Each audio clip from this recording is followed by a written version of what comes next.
어머니가 돌아가시던 날, 창밖에 새떼가 앉아 있었습니다. 할머니가 돌아가시던 날에도 그랬습니다. 그리고 세월이 흘러 남편이 병원에 가려고 집을 나선 그날 아침에도 새가 왔습니다. 한 심리학자가 자신의 책에 이런 우연들을 적었습니다. 이건 우연이 아닐지도 모른다고요. 그리고 우리에게도 이런 비슷한 우연들이 분명히 있었을 겁니다. 하지만 그때 알아보지 못해서 기억이 안 날 수도 있습니다. 하지만 그걸 알아본 사람들은 훗날 확실히 달라졌습니다. 약 200년 전 미국, 1835년 11월, 하늘에 혜성이 지나갑니다. 헨리 혜성입니다. 76년에 한 번 오는 별이죠. 그 별이 지나갈 때 미국에서 아이 하나가 태어납니다. 그 아이는 장성해서 미국 역사상 가장 위대한 작가가 되었습니다. 톰 소여의 모험과 허클베리 핀의 모험을 쓴 마크 트웨인. 이 사람이 평생 그 혜성 얘기를 했어요. 내가 저 혜성과 같이 왔다고요. 그리고 74시 되던 해 자서전에 이렇게 씁니다. 나는 1835년에 헨리 혜성과 함께 왔다. 내년에 그것이 다시 온다. 나는 그것과 함께 나갈 것이다. 혜성과 함께 나가지 못한다면 그건 내 인생 최대의 실망이 될 것이다. 이듬해 1910년 4월 20일 헨리 혜성이 태양에 가장 가까이 붙습니다. 그리고 다음 날 마크 트웨인이 심장마비로 세상을 떠납니다. 여러분은 이런 우연을 어떻게 생각하십니까? 죽음까진 아니어도 내가 믿기로 한 것이 현실이 되지 않을까? 그래서 그 현실이 일어나는 징조를 보여주기 위해서 세상이 신호를 보내주는 거라면? 성공한 사람들 몇몇이 이렇게 말했던 걸 들어보신 적 있으실 겁니다. 그날따라 신기하게 그 번호가 눈에 몇 번이나 띄었어요. 이건 신호 같았어요. 나에게 된다는 신호요. 이런 신호들이 정말 사실일까요?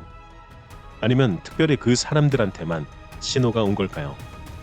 아니면 우리한테도 왔는데 우리는 알아채지 못한 걸까요?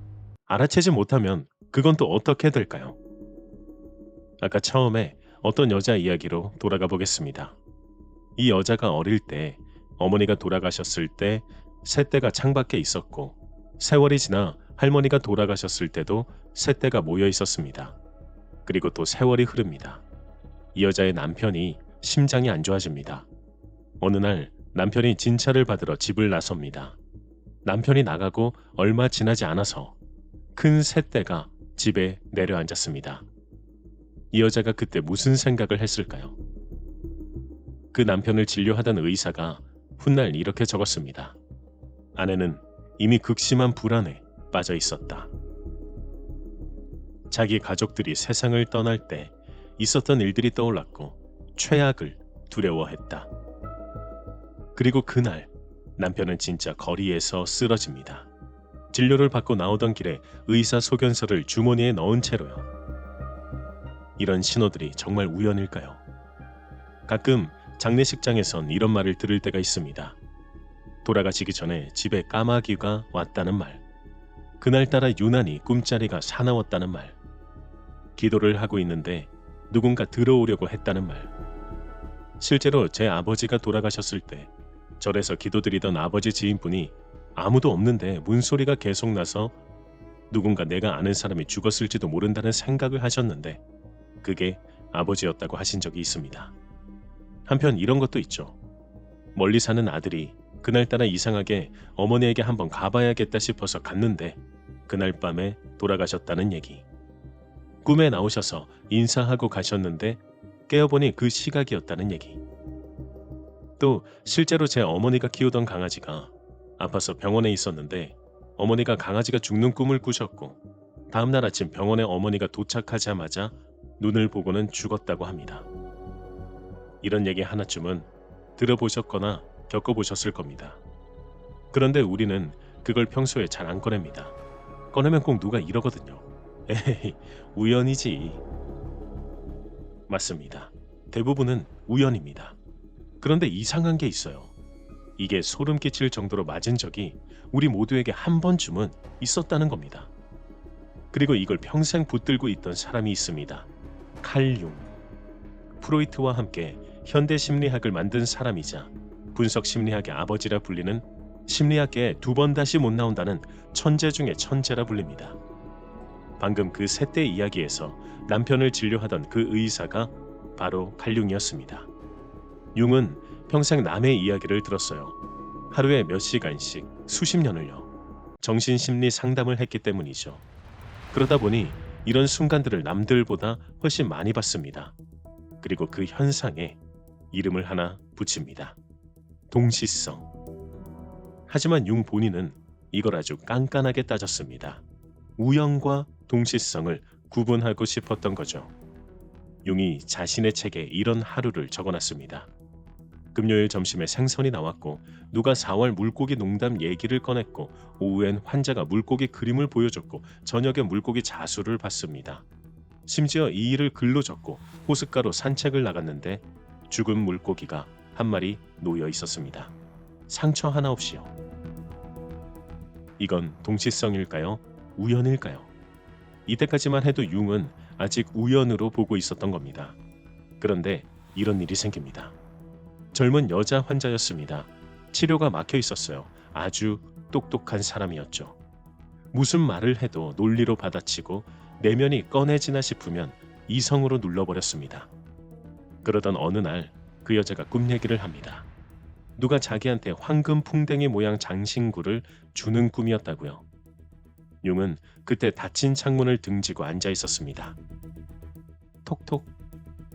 여자가 말하는 동안 뒤에서 소리가 납니다. 톡톡.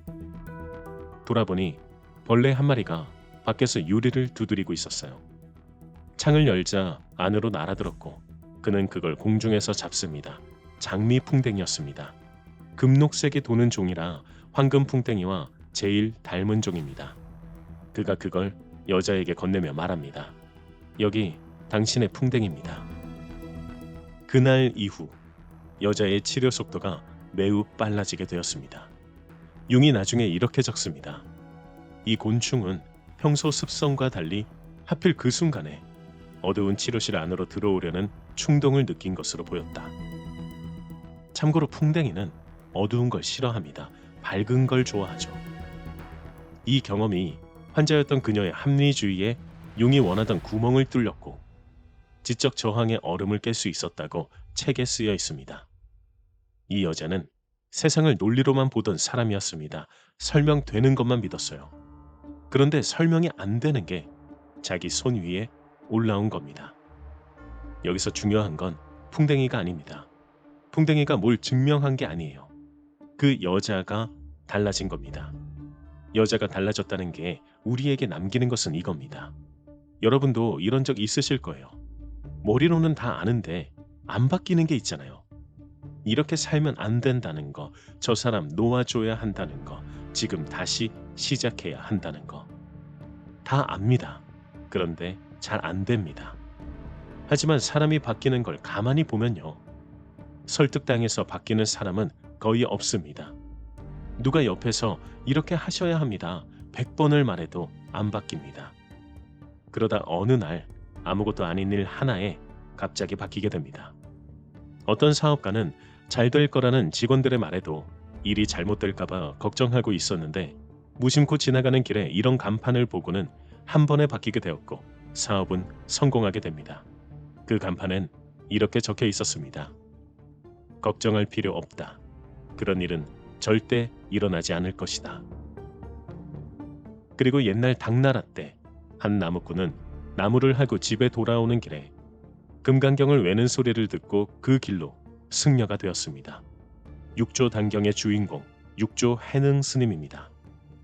옆에서 보면 아무것도 아닌 겁니다. 그냥 우연처럼 보입니다. 그런데 그 사람 안에서는 그날 뭔가 무너진 거예요. 그 똑똑했던 여자한테 일어난 게 그겁니다. 그 사업가에게 일어난 게 그겁니다. 해능 스님에게 일어난 게 그겁니다. 풍뎅이가 대단해서가 아닙니다.